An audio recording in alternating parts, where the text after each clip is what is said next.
You're listening to The Coffee Hour. I'm Andy Bates. We are continuing our conversation in the Set Apart to Serve series today. We're going to talk about vicarage. We're going to meet the vicarage directors as well. Thanks to Concordia University, Wisconsin for supporting The Coffee Hour. You can find out more about Concordia University, Wisconsin at cuw.edu. Live uncommon. Joining me today, the Reverend Joel Fritsche. He's Director of Vicarage and Deaconess Internships and Assistant Professor of Exegetical Theology at Concordia Seminary in St. Louis. Pastor Fritsche, welcome to The Coffee Hour. Thanks. Good to be back. Hey, and welcome back to the States, too. Thanks. Quite an adjustment, but good. For those who might not know, Pastor Fritsche's been serving as a missionary in Latin America for quite some time now. Was it, how many, 8 years? Is that right? About 8 years. Huh? Yeah. And recently called to serve as the Director of Vicarage and Deaconess Internships here at Concordia Seminary in St. Louis. So we have some fun questions for you in your inaugural year as Vicarage Director here at Concordia Seminary in St. Louis. Great. Looking at Fort Wayne, joining us today, the Reverend Dr. Todd Peperkorn, Director of Vicarage and Assistant Professor of Pastoral Ministry and Missions at Concordia Theological Seminary in Fort Wayne. Pastor Peperkorn, welcome to the Coffee Hour. Hey, it's awesome to be here. Thanks for asking. Oh, glad to have some time with you this morning. It's been a while since we've chatted. Always enjoy our conversations with you. And this time talking about vicarage. So before we talk about how you assign students to vicarage, let's talk about your own experience considering becoming a pastor and what vicarage was like for you. So let's start with that, Todd. When did you start thinking about becoming a pastor? I probably really started seriously thinking about it in confirmation. I had a confirmation pastor that had this nerdy kid in his class that kept asking annoying questions. And so he would start basically throwing books at me and say, okay, go read this and then come back and then we'll talk. And I kept reading them. And I really became very close with him. His name was Pastor Corcoran, and he encouraged me to consider the ministry from the very beginning. That led me to go to Concordia, Nebraska, and ultimately to the Concordia Theological Seminary in Fort Wayne. I did my vicarage in Waco, Texas, at St. Paul's Lutheran Church there. Fabulous vicarage congregation. I was there the year after the Branch Davidian compound, the whole David Koresh thing in 1994. My apartment was actually a mile from the compound. So that was kind of all of the crazy talk of the year, but it was just a fabulous year and really in many ways helped to shape me into the pastor that I am today. It is quite formative, no doubt about it. I have to say personally that St. Paul in Waco in Belmead, Texas is a very loving, welcoming congregation. I served there as a DCE and deacon for youth and family ministry for about 3 years back in the early 2000s. And they are just a warm congregation. And I remember seeing your picture on the wall. They have a wall of fame of their vicars there. And I remember seeing that picture on the wall there. How about you, Joel? When did you start thinking about becoming a pastor? My story's almost identical, really. It was during confirmation. And, I had a great pastor, unlike many others, loved going to confirmation instruction and asked a lot of questions, loved memorizing the catechism and demonstrating my knowledge and all that kind of stuff. And so, Pastor Larry White at Our Savior in Houston began to encourage me immediately, embarrassing me in front of the class, embarrassing me in front of the entire congregation, basically saying, I would be a pastor, I would be president of the synod someday, all these kinds of things. And, back then I laughed it off, but the thought stayed there. And, as I approached high school graduation, considering what I wanted to do, ministry seemed to be the only thing that consistently stayed in front of me. And like Todd, I went off to Nebraska, Concordia, Sillard, and did pre-sem, did music. And so I'm a product of the system. But all through that time, my home pastor continued to be a strong support, encouraging me along and supporting financially and otherwise. I went to Wyoming for my vicarage, Our Savior Lutheran in Torrington, Wyoming. So they sent me off to the Wild West. But it was a great congregation who had so many vicars before me. I think I was number 14. So a congregation very experienced in receiving vicars and working with vicars in that critical year of formation.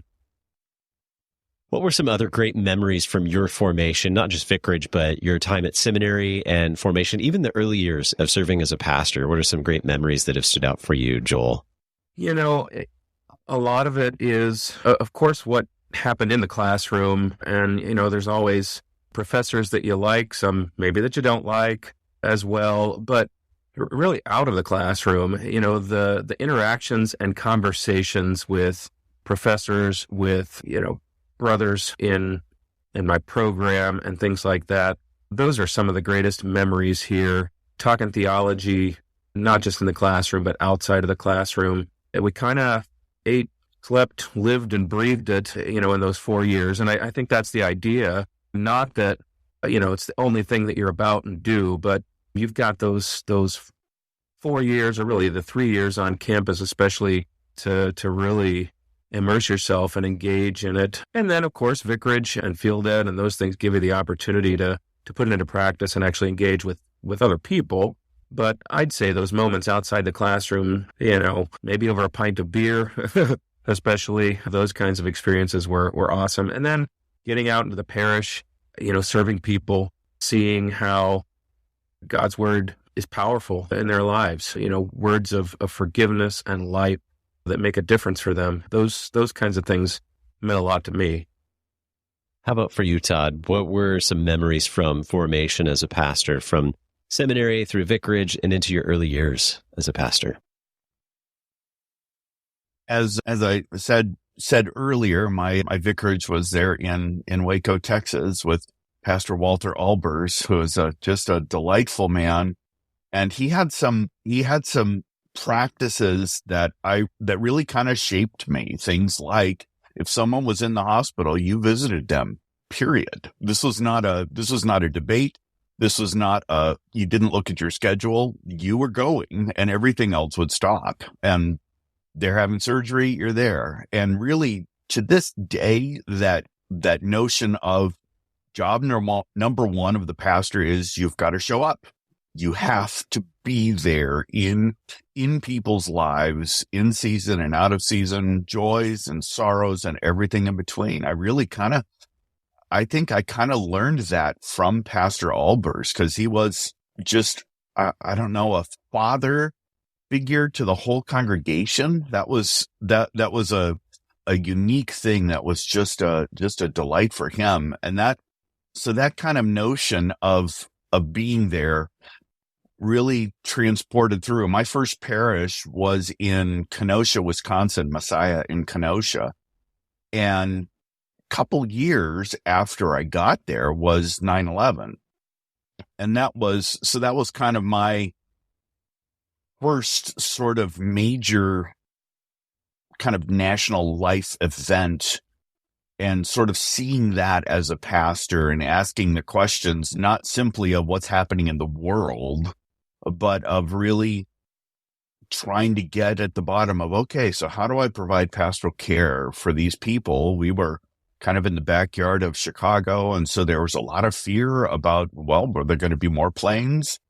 And on top of that, their relatives and friends, and just that whole culture of fear at the time, and asking, how do I as a pastor both acknowledge this fear and what's going on, but then actually speak a word of hope.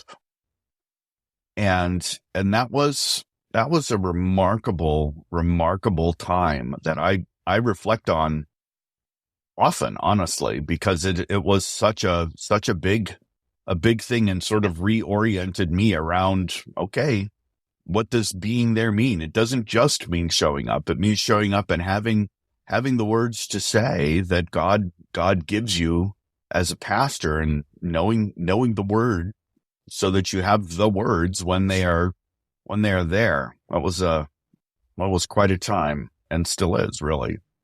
Yeah, and like in those early years, you get used. It's shocking at first. People are coming to you for answers. Yeah.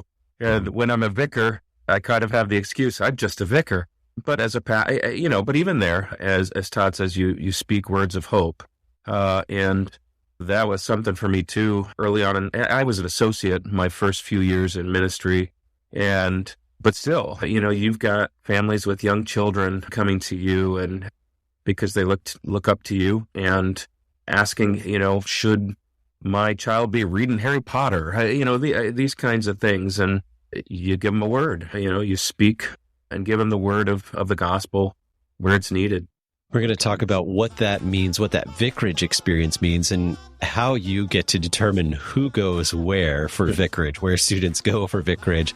I'm sure it's a very scientific process. We're going to learn more about that, about vicarage placement, in just a little bit right here on the Coffee Hour. I'm Andy Bates.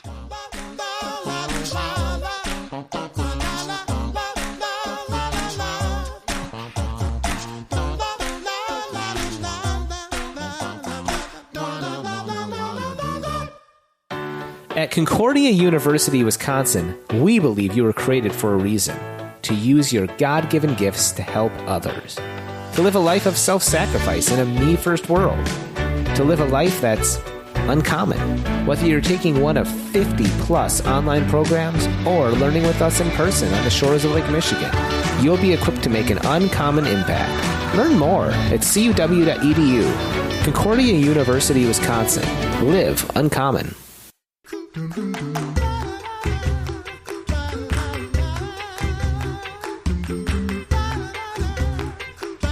Welcome back to the Coffee Hour. I'm Andy Bates. We are continuing our conversation in the Set Apart to Serve series today with the directors of Vicarage at Concordia Seminary in St. Louis and Concordia Theological Seminary in Fort Wayne.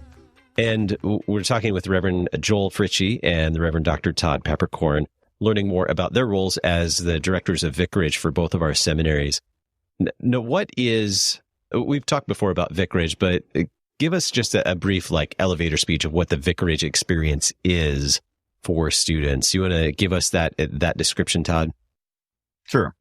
So Vicarage typically is really an internship. It's a year where you are apprenticing or studying under another pastor. Most vicarages are kind of all over the country. There are a few that are local to either Fort Wayne or St. Louis, but in most cases, there is a there and back again character to it that really is a part of the journey. And so you go, you study under him, you probably shadow the pastor, certainly in the early weeks and months, and then you're given responsibilities. You do a fair amount of preaching, teaching Bible classes, confirmation, making visits, really the bread and butter of the pastoral life. And the goal is to give students a sense of what the rhythm of being a pastor is about, and then trying to sort of put flesh and blood on all of the academic work that they have been doing, because they've been, at that point in time, 2 years or maybe 6 years of a very intense academic work, and kind of moving that, I'll say, on earth with people, and realizing that these questions aren't sort of these esoteric questions that you're going to write a 15-page paper about, but it's why you're standing in line after church, that someone asks you this and you've got 10 seconds to give them an answer, or whatever it might be. And so that's, in many ways, for many students, I think that it is their favorite year of study, because they get to really put into practice all the things they've been learning. It's very different than your on-campus formation, for sure. It is. And if you think about, the opportunities that they have in the first 2 years with field ed, they're just kind of getting their feet wet. And so Todd and I were together with a bunch of vicarage supervisors back in September at our annual conference. And we talked about, most guys, as they get ready to go out, they preached maybe 4 or 5 times. And so vicarage gives them the opportunity to preach maybe another 25 or 30 or even more times, and build that confidence of being a preacher of the word, Now, before this particular call, serving at Concordia Seminary in St. Louis, we mentioned earlier, Joel, you were serving in Latin America in a seminary setting there as well. Was vicarage a part of seminary life for students in the Dominican Republic as well? Well, maybe I shouldn't say this, but, over the course of that time, I successfully eliminated vicarage in our program in the Dominican Republic. But there were some specific reasons for that, and that's not to say that we eliminated the practical side of things. we initially planned to send students on vicarage. It just became very difficult because we had students from different countries going out to different countries, and it made documents and things like that very difficult. Plus, there were challenges with supervision out in the field with not a lot of pastors that had a full theological training. And so we decided to handle all of the practical side of things there in the Dominican. So students had a very intense field education component of the program, especially in the fourth year. And it was all focused on church planting. Initially, some guys did go out on vicarage, but most of that took place there in the DR, where there were plenty of opportunities for church planting experience and plenty of us to supervise. So, sure, and not all models the model that we use here in the United States doesn't necessarily apply to every culture, every situation around the globe. It certainly is very useful here and very meaningful and makes for a wonderful formation for pastors here in the States. But I understand that doesn't necessarily apply to every culture, every situation. So we talked about this a little bit already, what you want, but I'd like to hear from each of you a little more about this, what you want students to gain from their vicarage experience. What is it that you want them to, when they complete their vicarage, to have experienced and really gain to go on to that next year, or sometimes if it's a deferred vicarage, going right into a call? We'll start with you, Joel. So, I'm getting in the saddle here and learning about the curriculum and all of that here at the Sem in St. Louis.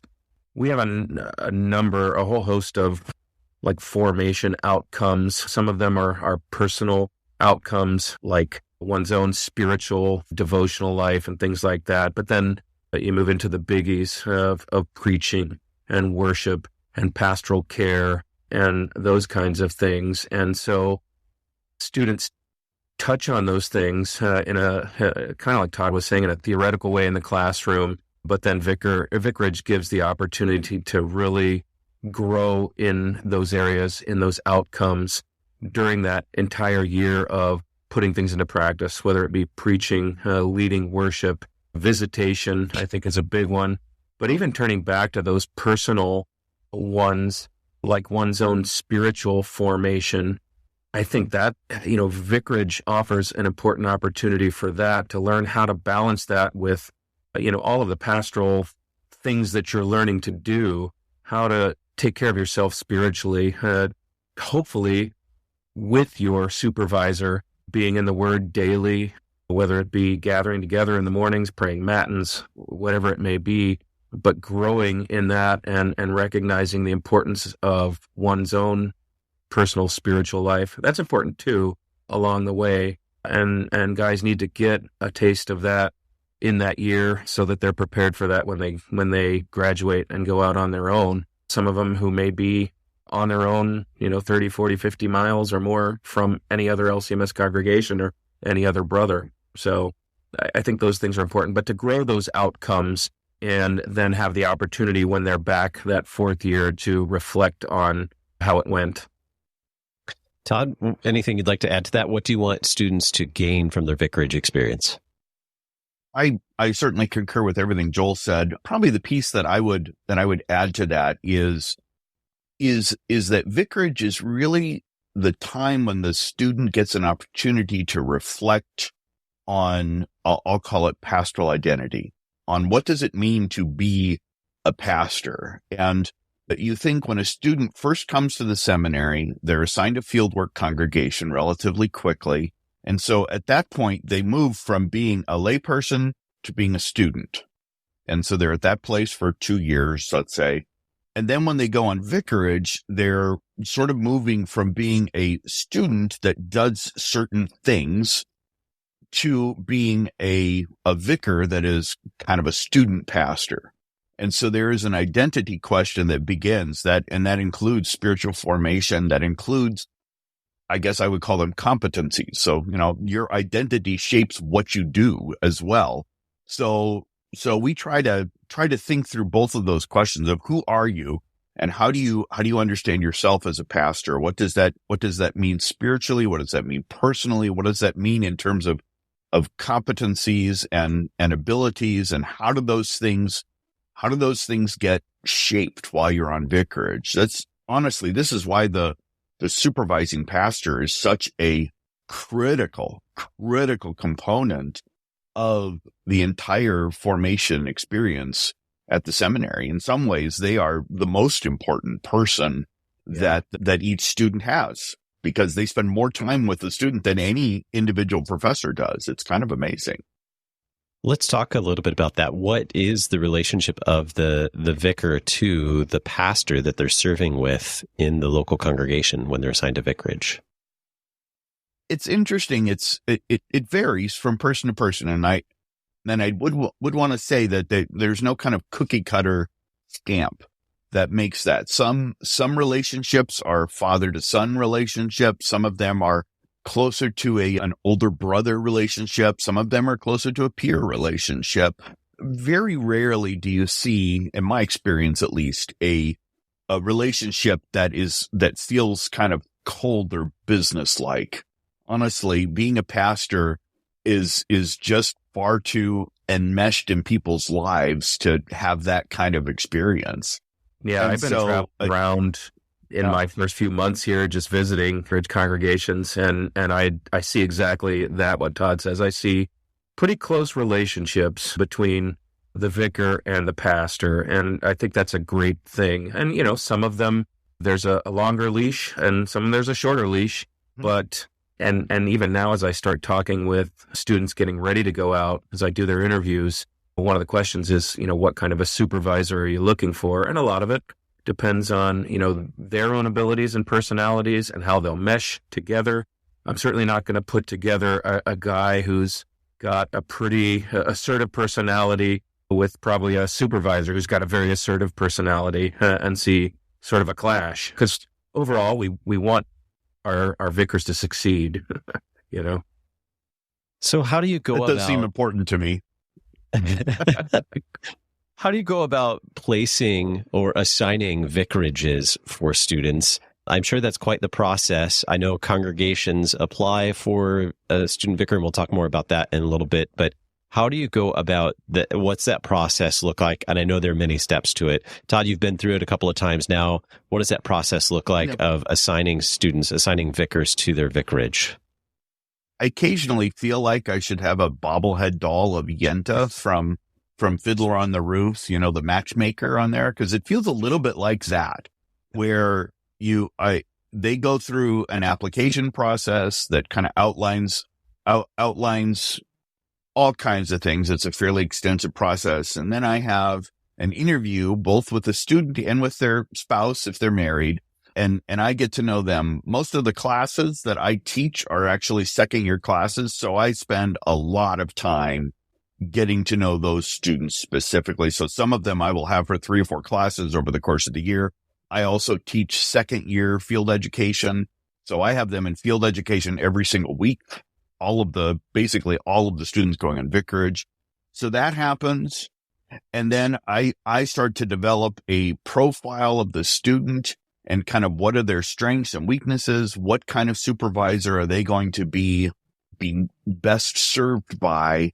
And then matching that up with the congregations that apply for vicarages. And that's kind of a whole second part of the component, is fostering those vicarage congregations. And there are certainly a fair number of congregations that have had vicars for 5, 10, 15 years. I think that the longest standing vicarage congregation right now, at least for us, is 53 years. So wow. They've had vicars every year since 1970. So that's pretty amazing. But yeah, so those become a part of the life of the congregation. And then wedding those two together, it takes about a 6 or 8 month process, really. Something like that. How do congregations apply for a vicar? How do they go about requesting a vicar? Joel, do you want to give us some insights? Sure. I've had to answer that question a number of times already as congregations.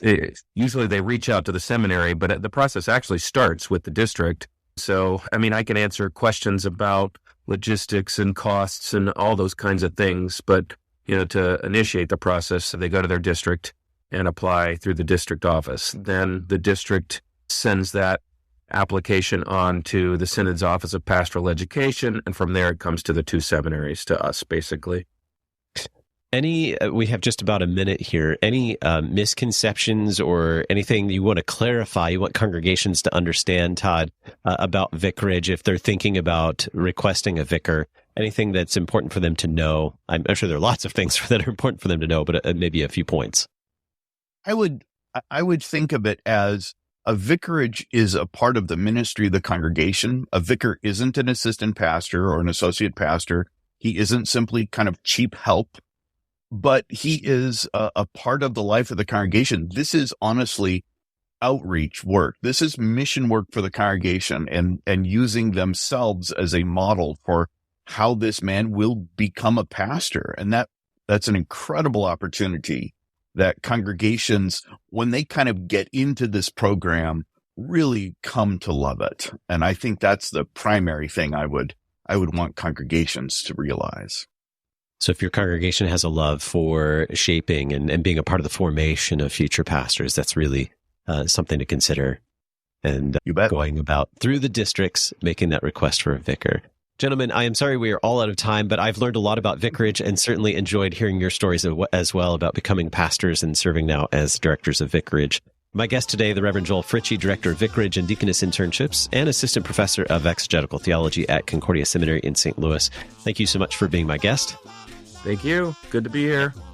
And the Reverend Dr. Todd Peperkorn, Director of Vicarage and Assistant Professor of Pastoral Ministry and Missions at Concordia Theological Seminary in Fort Wayne, Indiana. Thank you so much for being my guest. Thank you, and God bless. You can learn more about Set Apart to Serve by visiting lcms.org/SAS. You've been listening to The Coffee Hour. I'm Andy Bates. The Coffee Hour with Andy and Sarah is a production of KFUO. To support The Coffee Hour and KFUO Radio, visit KFUO.org. You can also text KFUO to 41444 or send an email to gifts@KFUO.org. And you can call us at 800-844-0524. KFUO. Christ for you, anytime, anywhere.